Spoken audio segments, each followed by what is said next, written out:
the same thing. When the spirit of restoration comes, you can confront the situation. Hey, I'm not afraid. I shall break out. I'm not afraid. I shall marry. I'm not afraid. I shall travel. I'm not afraid. The church will grow. See, so tell somebody I'm going somewhere. Yeah, tell them I'm going somewhere. Nobody can stop you. Nobody can stop me. Yeah. How?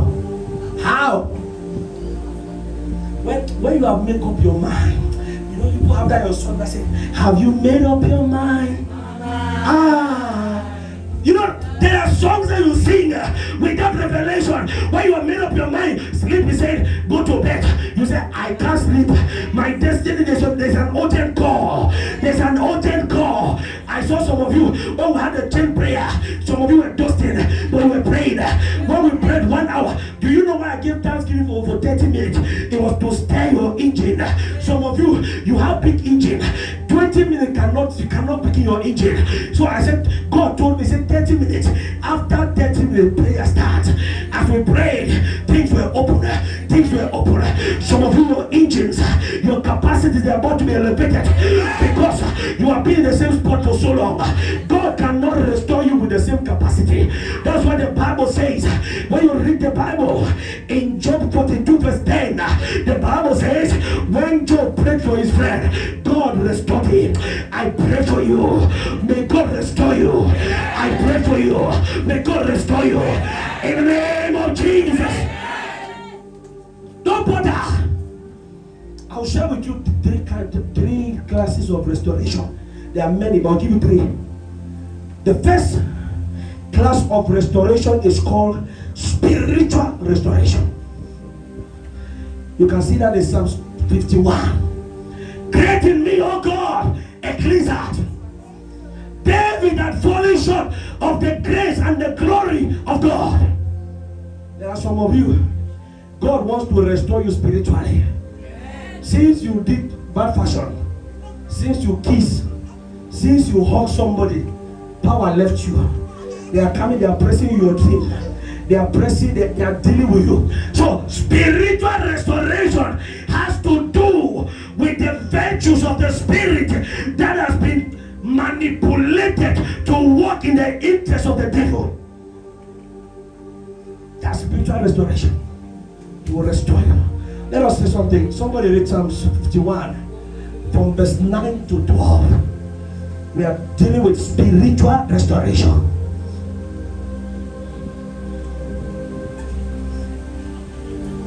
Spiritual restoration. Read for us quickly. Psalm chapter 51 from verse 9 to 12. Yes. Close your eyes to my sins and wipe out all my evil. Yes. But create a pure heart in me. Oh God, and put a new loyal spirit in me. Verse 11. Do not banish me from your presence. Do not take your Holy Spirit away from me. Verse 12. Give me again the joy that comes from your salvation and make me willing to obey. Listen, as long as there is spiritual disalignment, there can't be physical progress. When there is a spiritual disalignment, physical progress is absent. David understood it because if David never resolved this issue with God, he would have been defeated in battle. There are battles in life that you are defeated because you need to be restored spiritually.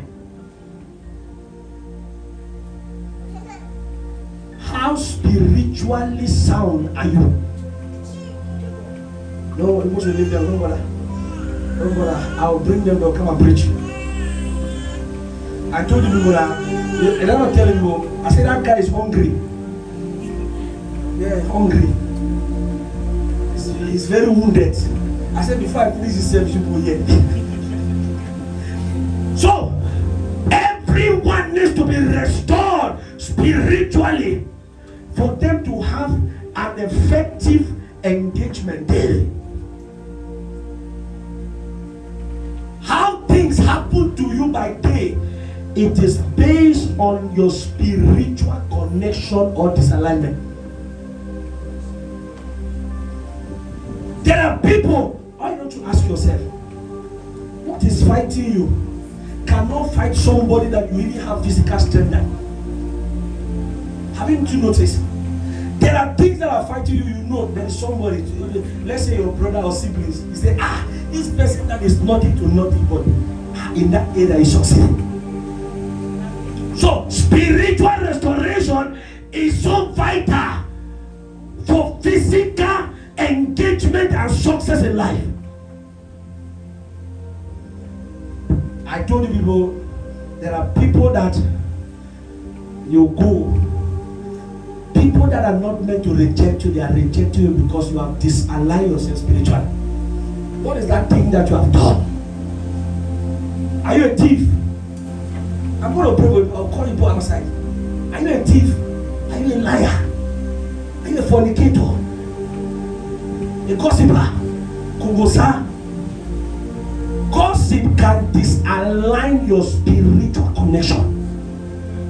Gossip is too small, but it has a weight. Then see, the lighter thing has the capacity to dismantle the weightier things. As little as it is, it can bring down something big in your life. Do you know that 45 seconds sex can dethrone someone from being a president? You know, some of you are married as if you don't know. Yes, 45 seconds. I just enter. You just enter. I don't know. So that's why you must understand that spiritual alignment is so vital for daily engagement and success. That's why David was very wise. How will he succeed? That already is a blockage. And that's why some of you come to church. It's possible. Coming to church does not mean you are free. Are you spiritually aligned? Is the word of God entering you? You know, there are some people, when you say something about them that they are guilty of, they make themselves like this. Pastor, quick. I'm not hearing that thing. Because you are guilty of it. Are you spiritually sound? You must be spiritually sound. Because your spiritual soundness determines the echo of your voice in the realms. Some of you, your voices, you pray, you are praying, you can. That's why I can